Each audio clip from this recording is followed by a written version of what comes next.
السلام علیکم، میرے چینل کہانی کی دنیا میں خوش آمدید۔ آج کی کہانی کا نام ہے قصہ شہزادے کے اغوا کا۔ اگر آپ کو کہانیاں سننا پسند ہیں تو ابھی میرے چینل کو سبسکرائب کریں اور ساتھ میں لگے بیل آئیکن کے بٹن کو بھی پریس کر دیں تاکہ آپ کو ملتی رہیں ویڈیو اپڈیٹس۔ تو چلیے چلتے ہیں آج کی کہانی کی طرف۔ بہت پرانے زمانے کی بات ہے کہ کسی ملک پر ایک بادشاہ حکومت کرتا تھا۔ اس بادشاہ کے نظم و نسق اور نیک دلی کی وجہ سے اس کی رعایا بہت چین اور سکون سے اپنی زندگی بسر کر رہی تھی۔ اس ملک کے لوگوں کی خاص بات یہ تھی کہ وہ ہر وقت اپنے کاموں میں مصروف رہتے تھے، جس کی وجہ سے ملک بھی خوب ترقی کر رہا تھا اور لوگ بھی آسودہ حال تھے۔ ان کا بادشاہ صرف یہ کہ بہت سمجھدار اور بہادر تھا، بلکہ وہ ایک امن پسند حکمران بھی تھا اور اپنے پڑوسی ملکوں کے ساتھ مل جل کر رہتا تھا۔ بادشاہ کا ایک چھوٹا سا شہزادہ بھی تھا جس کی عمر یہی کوئی 2-2.5 سال کی تھی۔ شہزادہ بہت ہنسمکھ تھا اور دن بھر محل میں گھٹنوں گھٹنوں چل کر خوش ہوتا تھا۔ بادشاہ نے اس کے لیے پورے محل میں قیمتی قالین بچھوا دیے تھے تاکہ وہ آرام سے ان پر چلے پھرے اور مٹی وغیرہ سے محفوظ رہے۔ بادشاہ کے پڑوس میں ایک اور ملک بھی تھا اور اس کا موجودہ بادشاہ کسی زمانے میں اسی ملک کا وزیر تھا، مگر پھر اس نے سازش کر کے اس ملک کے بادشاہ کو قید کر دیا اور خود تخت پر قبضہ کر کے بادشاہ بن گیا۔ وہ تو اس کو قتل کر دینا چاہتا تھا، مگر ایک بات کی وجہ سے مجبور ہو گیا تھا۔ اس بادشاہ کے پاس ملک کے خزانوں کی چابیاں تھیں۔ ان چابیوں کو وہ ایک خفیہ جگہ چھپا کر رکھتا تھا۔ وزیر نے بادشاہ پر بہت سی سختیاں کی تاکہ وہ خزانوں کی چابیاں اس کے حوالے کر دے، مگر بادشاہ سمجھ گیا تھا کہ اگر اس نے چابیاں اس نمک حرام وزیر کے حوالے کر دیں تو وہ اسے مروا دے گا، اس لیے وہ چپ چاپ ہر اذیت سہ لیتا تھا۔ وزیر ایک لالچی آدمی تھا اور اسے دولت جمع کرنے کا جنون اس حد تک تھا۔ اسی لالچ کی وجہ سے اس نے اپنی آس پاس کی تمام چھوٹی چھوٹی ریاستوں پر فوج کی مدد سے چڑھائی کر دی اور ان پر قبضہ کر کے ان کی ساری دولت ہتھیا لی تھی۔ ان کامیابیوں کی وجہ سے اسے یہ غرور ہو گیا تھا کہ وہ جس ملک پر بھی چاہے حملہ کر کے اس پر قبضہ کر سکتا ہے۔ ایک دن اس کے ذہن میں خیال آیا کہ اس کا پڑوسی ملک بہت خوشحال ہے، نہ صرف اس کے خزانوں میں بہت مال و دولت ہے بلکہ رعایا بھی بہت امیر ہے۔ یہ سوچ کر اس کے منہ میں پانی بھر آیا اور ایک روز اس نے اچانک رات کی تاریکی میں اپنے پڑوسی ملک پر حملہ کر دیا۔ یہ اس کی غلط فہمی ہی تھی کہ وہ آسانی سے پڑوسی ملک پر قبضہ کر لے گا۔ اس کا بادشاہ نہایت زیرک اور سمجھدار تھا۔ اس کی نظر حکومت کے ہر شعبے پر ہوتی تھی۔ اس نے فوج کو بھی پوری طرح تیار کر رکھا تھا۔ اس حملے کے جواب میں اس کی فوج نے بڑی جواں مردی سے اس مکار بادشاہ کا ڈٹ کر مقابلہ کیا اور نہ صرف اسے شکست دی بلکہ اس کے ملک کے ایک بہت بڑے حصے پر بھی قبضہ کر لیا۔ اس جیت کی خوشی میں ہر طرف جشن کا سماں تھا۔ بادشاہ نے جنگ کے نتیجے میں جیتے ہوئے علاقوں میں اپنے گورنر مقرر کیے اور محل واپسی کی تیاریاں شروع کر دیں۔ اسے اپنا ننھا شہزادہ بہت یاد آ رہا تھا، جس کو دیکھے ہوئے بہت دن ہو گئے تھے۔ اس شکست نے اس مکار بادشاہ کو بوکھلا کر رکھ دیا تھا۔ بجائے اس کے کہ وہ پڑوسی ملک پر قبضہ کرتا، اس نے اپنے ملک کا بھی ایک بہت بڑا حصہ گنوا دیا تھا۔ وہ اپنی اس عبرتناک شکست کا بدلہ لینے کے لیے بے تاب تھا اور پھر اس کے ذہن میں ایک شیطانی منصوبہ آ گیا۔ اس نے دیکھا کہ پڑوسی ملک کے لوگ فتح کا جشن منانے میں مصروف ہیں۔ اس نے اس موقع سے فائدہ اٹھایا اور اپنے چند خاص آدمی بھیج کر بادشاہ کے ننھے شہزادے کو محل سے اغوا کروا لیا۔ اس کا ارادہ تھا کہ شہزادے کے بدلے وہ اس بادشاہ سے اپنا علاقہ بھی واپس لے لے گا اور اس کے ساتھ بے شمار دولت بھی۔ ادھر جب بادشاہ میدان جنگ سے واپس اپنے محل میں آیا تو وہاں پر ایک کوہرام برپا تھا۔ شہزادے کی گمشدگی نے سب کو پریشان کر دیا تھا۔ شہزادے کی کنیزیں چیخو پکار کر رہی تھی۔ ملکہ نے رو رو کر اپنا برا حال کر لیا تھا۔ محل کے محافظ الگ پریشان تھے۔ ان کے ہوتے ہوئے کسی نے شہزادے کو اغوا کر لیا تھا اور اب انہیں بادشاہ کے عتاب کا ڈر تھا۔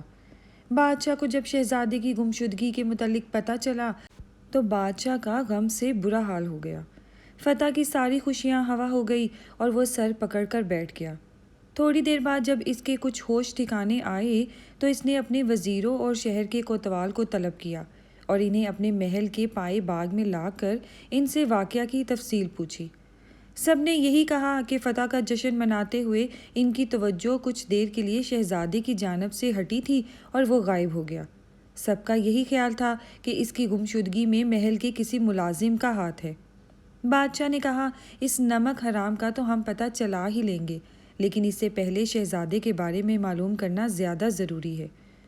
ابھی بادشاہ کی بات ختم ہوئی ہی تھی کہ ایک سنسناتا ہوا تیر سامنے کے درخت میں آ کر گڑ گیا۔ کوتوال نے جلدی سے آگے بڑھ کر تیر کو درخت سے نکالا۔ تیر میں ایک ریشمی تھیلی بندھی ہوئی تھی اور اس میں ایک خط رکھا ہوا تھا۔ بادشاہ نے کوتوال کے ہاتھ سے خط لے کر اسے اونچی آواز میں پڑھا۔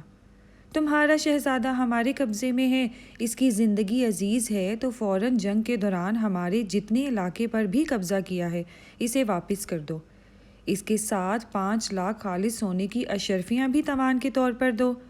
ان دونوں شرائط کو پورا کرنے کی صورت میں شہزادے کی واپسی ممکن ہو سکتی ہے۔ اگر تمہیں یہ ہماری شرائط منظور ہے تو اپنے کسی آدمی کے ذریعے خط بھیج کر ہمیں فوراً مطلع کرو۔ اس خط پر اسی مکار بادشاہ کی مہر لگی ہوئی تھی۔ خط پڑھ کر بادشاہ کا چہرہ غصے سے سرخ ہو گیا۔ ہم اس مکار بادشاہ کو ضرور مزہ چکھائیں گے۔ فوج کو تیاری کا حکم دیا جائے۔ اس کا وزیر خاص اس کی یہ بات سن کر آگے بڑھا اور بولا، حضور بادشاہ سلامت، یہ وقت جوش کا نہیں ہوش کا ہے۔ ہمیں عقل مندی سے کام لینے کی ضرورت ہے تاکہ شہزادے کو کسی بھی قسم کا کوئی نقصان نہ پہنچے۔ بادشاہ نے کچھ دیر سوچنے کے بعد کہا، تم ٹھیک کہتے ہو، اب مشورہ دو کہ ہم کیا کریں۔ وزیر نے دھیرے سے کہا، ہمیں بہت محتاط رہ کر کام کرنے کی ضرورت ہے۔ مجھے یقین ہے کہ اس مکار بادشاہ نے اس محل کے کسی ملازم کو اپنے ساتھ ملا لیا ہے۔ ہمیں پہلے تو اس کا پتہ لگانا چاہیے۔ اسے جو معلومات ہمیں ملیں گی ان کی روشنی میں ہم اپنا اگلا قدم اٹھائیں گے۔ بادشاہ کو وزیر کی یہ تدبیر پسند آ گئی۔ وہ واپس محل آیا اور ملکہ کو تسلی دی اور سوچنے لگا کہ اب میں کیا کروں۔ محل کے اس بددیانت ملازم کا پتہ لگانے کے لیے اس نے کوتوال کو ہدایت دے دی تھی اور اس نے محل میں اپنے جاسوس پھیلا دیے تھے۔ کوتوال کا ایک 18 سالہ بیٹا تھا، اس کا نام دلاور تھا۔ اسے بھی اس واقعہ کی سنگن مل گئی تھی۔ اس کو احساس تھا کہ شہزادے کی گمشدگی سے بادشاہ اور ملکہ سخت پریشان ہیں۔ اس نے دل میں ٹھان لی تھی کہ وہ ان کی مدد ضرور کرے گا۔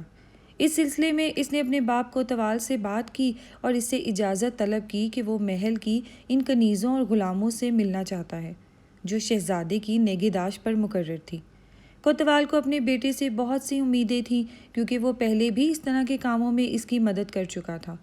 اس نے اس کو بخوشی اجازت دے دی۔ دلاور محل آیا اور کنیزوں اور غلاموں کے نگران سے کہا کہ وہ ان تمام لوگوں کو پیش کرے جن کے ذمے شہزادے کی دیکھ بھال کرنا تھا۔ یہ کل 6 لوگ تھے، 4 کنیزیں اور 2 غلام۔ 5 تو ان میں سے دلاور کے سامنے پیش کر دیے گئے تھے، مگر ایک کنیز جس کا نام دلآرا تھا وہ غائب تھی۔ ایک کنیز نے دلاور کو بتایا کہ شہزادہ دلآرا سے ہی سب سے زیادہ مانوس تھا، وہی اس کا خیال رکھتی تھی اور شہزادہ کھانا بھی اسی کے ہاتھوں سے کھاتا تھا۔ کنیزوں اور غلاموں کے نگران نے دلاور سے کہا، میں ابھی اپنے آدمی دلآرا کے گھر بھیجتا ہوں، وہ اسے ساتھ لے کر آ جائیں گے۔ مگر دلآرا گھر پر بھی نہیں ملی۔ اس کے شوہر نے بتایا کہ وہ صبح گھر سے محل جانے کے لیے نکلی تھی اور اب تک واپس گھر نہیں آئی۔ اس کی گمشدگی نے سب کو یہ یقین دلا دیا تھا کہ شہزادے کی گمشدگی میں اسی کا ہاتھ ہے۔ دلاور سوچ میں گم تھا۔ اب اسے اس بات کا پتہ چلانا تھا کہ دلآرا کہاں چلی گئی ہے۔ اس نے شام تک اس سلسلے میں بہت بھاگ دوڑ کی مگر کوئی نتیجہ نہ نکل سکا۔ وہ سخت مایوس ہو گیا تھا۔ کچھ دیر بعد شاہی محل سے ایک ہرکارا آیا اور کوتوال سے کہا کہ اسے بادشاہ سلامت نے طلب فرمایا ہے۔ کوتوال نے دلاور کو بھی ساتھ لیا اور بادشاہ سلامت کی خدمت میں حاضر ہو گیا۔ دلاور نے سب سے پہلے آج پورے دن کی رودار بادشاہ کے گوش گزار کی۔ بادشاہ نے کہا، ملکہ کی حالت ہم سے دیکھی نہیں جاتی۔ ننھے شہزادے کی جدائی میں انہوں نے رو رو کر اپنا برا حال کر لیا ہے۔ ہمارا فیصلہ ہے کہ ہم تمام علاقہ واپس کر کے اور 5 لاکھ اشرفیاں ادا کر کے اپنے شہزادے کو اس مکار بادشاہ سے آزاد کروا لیں۔ اس سلسلے میں ہم نے ایک خط بھی لکھ کر اس پر اپنی شاہی مہر ثبت کر دی ہے۔ اب تم کسی ایسے با اعتماد آدمی کا بندوبست کرو جو اسے وہاں تک پہنچا کر ہمارا شہزادہ ہمیں واپس لا دے۔ کوتوال نے کہا، بادشاہ سلامت، یہ کام بہت اہم ہے، اجازت ہو تو میں دلاور کو یہ کام سونپ دوں۔ مجھے امید ہے کہ وہ اس کو بہتر طریقے سے سر انجام دے دے گا۔ ہمیں کوئی اعتراض نہیں ہے، اگر اس کام کے پیچھے دل آرا کا ہاتھ ہوا تو ہم اسے سخت سزا دیں گے۔ غداروں کے لیے ہمارے دل میں کوئی نرم گوشہ نہیں ہے۔ بادشاہ نے غصے سے کہا اور اٹھ گیا۔ رات ہونے والی تھی، مگر چونکہ معاملہ بہت اہم تھا اس لیے دلاور بادشاہ کا خط لے کر سفر پر نکل کھڑا ہوا۔ وہ اپنے گھوڑے کو سر پر دوڑاتا ہوا تیزی سے فاصلے طے کر رہا تھا۔ ندی نالے اور پہاڑوں کو عبور کرتا ہوا وہ آدھی رات کے وقت پڑوسی ملک کی حدود میں داخل ہو گیا۔ مسلسل سفر کی وجہ سے اس کا گھوڑا تھکا تھکا سا نظر آنے لگا۔ ایک جگہ اسے جنگل نظر آیا، وہاں پر ایک ندی بھی تھی۔ اس نے مناسب سمجھا کہ یہاں بیٹھ کر کچھ دیر خود بھی سستا لے اور گھوڑے کو بھی آرام کرنے دے۔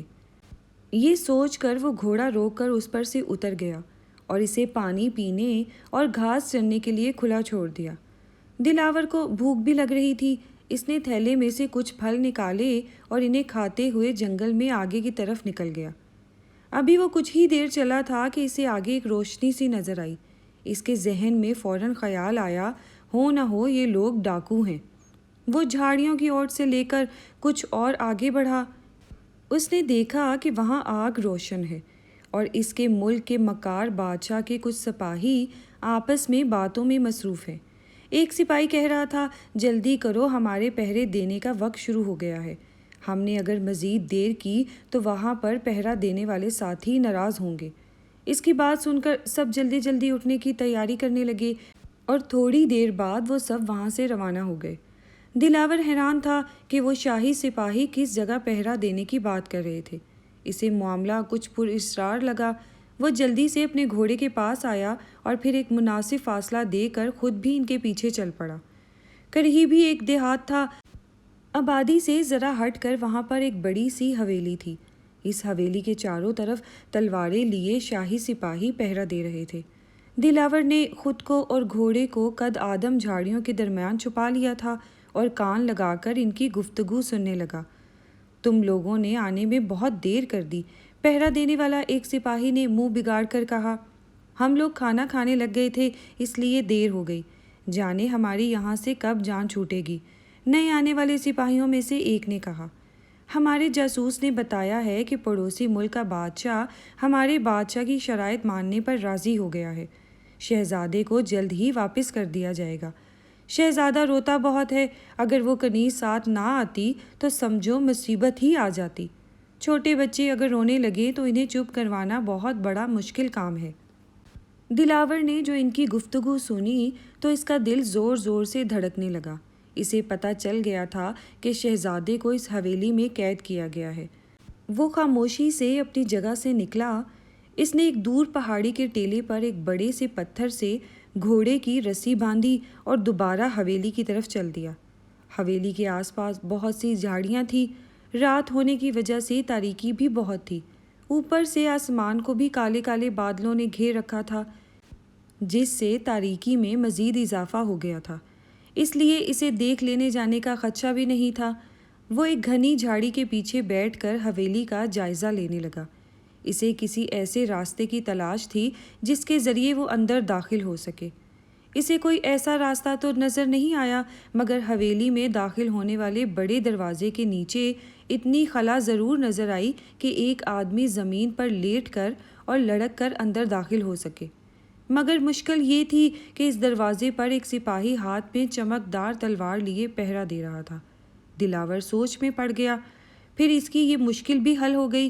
یکا یک بادل زور سے گڑ گڑائے اور موٹی موٹی بوندیں گرنے لگی۔ تھوڑی ہی دیر میں بارش تیز ہو گئی۔ بارش کے پانی سے بچنے کے لیے تمام سپاہی حویلی کے برابر میں ایک گھنے درخت کے نیچے جا کھڑے ہوئے۔ دلاور کے لیے اب راستہ صاف تھا۔ وہ تیزی سے زمین پر رینگتا ہوا آگے بڑھا۔ اس کے سارے کپڑے کیچڑ میں لت پت ہو گئے تھے۔ بڑے دروازے کے قریب پہنچ کر وہ اس کی نچلی خلا میں سے لڑک کر اندر داخل ہوا اور پھر کھڑا ہو کر ادھر ادھر دیکھنے لگا۔ اسے وہاں پر کوئی سپاہی نظر نہیں آیا۔ وہ جلدی سے اٹھ کھڑا ہوا اور دبے قدموں میں بھاگتا ہوا حویلی کے اندر جانے والے دروازے پر پہنچ گیا۔ اس کی کنڈی باہر سے لگی ہوئی تھی اور اس میں کوئی تالا بھی نہیں تھا۔ اس نے آہستگی سے کنڈی کھولی اور دروازہ کھول کر اندر داخل ہو گیا۔ اندر دیواروں پر مشعلیں روشن تھی۔ اسے کئی کمرے نظر آئے۔ ایک کمرے سے اسے کسی کے کرہانے کی آواز سنائی دی۔ وہ لپک کر اس کمرے کے نزدیک گیا۔ اس کی کنڈی باہر سے لگی ہوئی تھی۔ بارش کی مسلسل موٹی بوندیں گرنے کے شور کی وجہ سے کان پڑی آواز سنائی نہیں دیتی تھی، مگر اس کے باوجود اس نے بڑی آہستگی اور احتیاط سے کنڈی کھولی اور اندر داخل ہو گیا۔ اندر دلارا اور شہزادہ دونوں موجود تھے۔ دلارا اسے دیکھ کر جلدی سے اس کے پاس آئی۔ دلاور نے فوراً اپنا خنجر نکال کر اسے اپنی گرفت میں لے لیا اور کمرے سے باہر لا کر بڑے غصے سے بولا، نمک حرام، میں تجھے زندہ نہیں چھوڑوں گا۔ دلارا اسے پہچانتی تھی کہ وہ کوتوال کا بیٹا ہے۔ وہ ہاتھ جوڑ کر بولی، میں بے قصور ہوں۔ اس غدار غلام جعفر نے اس مکار بادشاہ کے آدمیوں کو بتا دیا تھا کہ شہزادہ مجھ سے بہت مانوس ہے، اس لیے وہ مجھے بھی پکڑ کر لے آئے تاکہ شہزادہ زیادہ روئے دھوئے نہ اور میری موجودگی میں بہلا رہے۔ اب دلاور کی سمجھ میں سب باتیں آ گئی تھی۔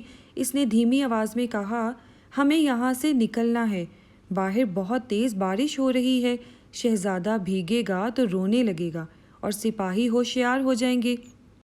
دلارا اداسی سے بولی، شہزادے کو ہوش ہی کہاں ہے، اسے تیز بخار چڑھ گیا ہے اور وہ بے ہوشی کے عالم میں ہے، لیکن یہاں سے نکلنا بھی ایک مسئلہ ہے۔ تمہیں حویلی کے بڑے دروازے کے نیچے سے نکلنا پڑے گا، ہمیں بہت احتیاط کی ضرورت ہے۔ بارش کی وجہ سے تمام سپاہی ایک درخت کے نیچے کھڑے ہیں، اگر بارش رک گئی تو ہمارے لیے ایک اور پریشانی پیدا ہو جائے گی۔ سپاہی درخت کے نیچے سے ہٹ کر پھر پہرا دینے لگیں گے۔ دلارا کچھ سوچ کر بولی، آج شام کو شہزادہ اپنی امی کو یاد کر کے بہت رو رہا تھا، تو سپاہیوں نے مجھے اجازت دے دی تھی کہ میں اسے باہر ٹہلا لوں۔ میں اسے لے کر باہر نکلی تو میں نے حویلی کے عقب میں ایک چھوٹا سا دروازہ دیکھا تھا۔ اس میں تالا نہیں لگا تھا۔ میں تو چاہ رہی تھی کہ شہزادے کے ساتھ دروازے سے نکل بھاگ جاؤں، مگر باہر پہرا دیتے ہوئے سپاہیوں کے خوف سے رک گئی۔ یہ سن کر دلاور نے جلدی سے شہزادے کو اپنی گود میں اٹھایا۔ بخار کی وجہ سے اس کا جسم بے حد گرم ہو رہا تھا۔ دلارا اسے اپنے ساتھ اس چھوٹے دروازے تک لائی اور پھر وہ تینوں بڑی آسانی سے حویلی سے باہر آ گئے۔ دلاور نے شہزادے کو دلارا کے حوالے کیا اور دوڑ کر اپنا گھوڑا وہاں سے لے آیا۔ بارش میں شدت پیدا ہو گئی تھی۔ دلارا نے شہزادے کو اپنی اوڑھنی سے ڈھانپ لیا تھا، جس سے وہ بھیگنے سے محفوظ ہو گیا تھا۔ وہ تینوں گھوڑے پر سوار ہوئے اور پھر دلاور نے اسے تیز رفتاری سے بھگانا شروع کر دیا۔ اس کا وفادار گھوڑا بھی سمجھ گیا تھا کہ اس کا مالک کسی مصیبت میں گرفتار ہے، اس لیے وہ سر پر دوڑ رہا تھا۔ صبح سے پہلے پہلے دلاور اپنے گھر پہنچ گیا۔ کوتوال نے انہیں اور شہزادے کو دیکھا تو حیران رہ گیا۔ اس نے دلاور کو اپنے گلے سے لگا لیا۔ دلاور نے کہا، ابا جان، اس بات کو ابھی ہمیں بہت خفیہ رکھنا ہے کہ شہزادے صاحب مل گئے ہیں۔ سب سے پہلے آپ اس نمک حرام غلام جعفر کو گرفتار کروائیے، اس کے بعد ہم شہزادے کو لے کر بادشاہ سلامت کے پاس چلیں گے۔ کوتوال نے اسی وقت غلام جعفر کو گرفتار کروا دیا اور اسے زنجیروں میں جکڑ کر جیل میں بند کر دیا۔ پھر وہ دلاور اور دلارا کے ساتھ شہزادے کو لے کر محل پہنچا۔ بادشاہ اور ملکہ رات بھر بالکل نہیں سوئے تھے۔ انہیں رہ رہ کر اپنا ننھا شہزادہ یاد آ رہا تھا۔ شہزادے کو دیکھ کر دونوں کو اپنی آنکھوں پر یقین نہیں آیا۔ ملکہ نے تو شہزادے کو سینے سے لگا کر جو رونا شروع کیا تو شہزادے کی بھی آنکھیں کھل گئی۔ ماں کو دیکھا تو اس کے ہونٹوں پر مسکراہٹ آ گئی۔ اس نے ماں کے گلے میں باہیں ڈالی اور بخار کی شدت سے دوبارہ بے ہوش ہو گیا۔ بادشاہ نے فوراً شاہی طبیبوں کو بلایا اور شہزادے کی دیکھ بھال کی ہدایت کی۔ پھر وہ کوتوال کو لے کر اپنے دربار میں آیا۔ وہاں پہنچ کر اس نے سپاہی بھیج کر فوج کے سپہ سالار کو طلب کیا۔ سپاہ سالار آ گیا تو بادشاہ نے اسے حکم دیا کہ وہ اسی وقت اپنی فوج لے کر اس مکار بادشاہ کے ملک کی طرف پیش قدمی کرے اور اسے ہر حال میں گرفتار کر کے اس کے سامنے پیش کرے۔ سپاہ سالار اسی وقت اپنی فوج کو لے کر اس مہم پر روانہ ہو گئے۔ اب بادشاہ دلاور کی طرف متوجہ ہوا، اس کو گلے سے لگایا اور رندی ہوئی آواز میں بولا، تمہارا یہ احسان ہم پر ایک قرضہ ہے، ہم ہمیشہ تمہارے مقروض رہیں گے۔ ملکہ بھی دلاور کو تحسین امیز نظروں سے دیکھ رہی تھی۔ دلاور نے ہاتھ باندھ کر بادشاہ سے کہا، جہاں پناہ، یہ سن کر مجھے بے حد شرمندگی ہو رہی ہے، یہ میرا فرض تھا، میں بھی اس ملک کا ایک ادنا سا سپاہی ہوں، خدا کا شکر ہے کہ میں اپنے مقصد میں کامیاب ہوا۔ پھر اس نے اس واقعہ کی تفصیل بتاتے ہوئے کہا، ان لوگوں نے محل کے غلام جعفر کو دولت کے بل پر خرید لیا تھا، اب وہ غلام جیل میں ہے، اس نے شہزادے کے اغوا میں ان کی مدد کی تھی، دلارا کو وہ اپنے ساتھ اس لیے لے گئے تھے کہ اس غدار غلام نے انہیں یہ بتایا تھا کہ شہزادے صاحب اس کنیز سے بہت مانوس ہے اور اس کے ساتھ بہت خوش رہتے ہیں، اس لیے وہ دلارا کو بھی اپنے ساتھ زبردستی اغوا کر کے ساتھ لے گئے تھے تاکہ شہزادے صاحب انہیں زیادہ تنگ نہ کریں۔ ایک بات سمجھ میں نہیں آئی، مکار بادشاہ نے شہزادے کو اپنے محل میں کیوں نہیں رکھا؟ اتنی دور ایک دیہات کی حویلی میں رکھنے کی کیا ضرورت تھی؟ بادشاہ نے الجھ کر پوچھا۔ اس بادشاہ کو یہ ڈر تھا کہ اگر شہزادے کو اپنے محل میں رکھا تو آپ فوج کشی کر کے اسے آزاد کروا لیں گے۔ شہزادے صاحب کو حویلی میں رکھنے کی وجہ کا یہی خوف تھا، دلاور نے کہا۔ 2 روز بعد بادشاہ کا بہادر سپاہ سالار اس مکار بادشاہ کو گرفتار کر کے لے آیا۔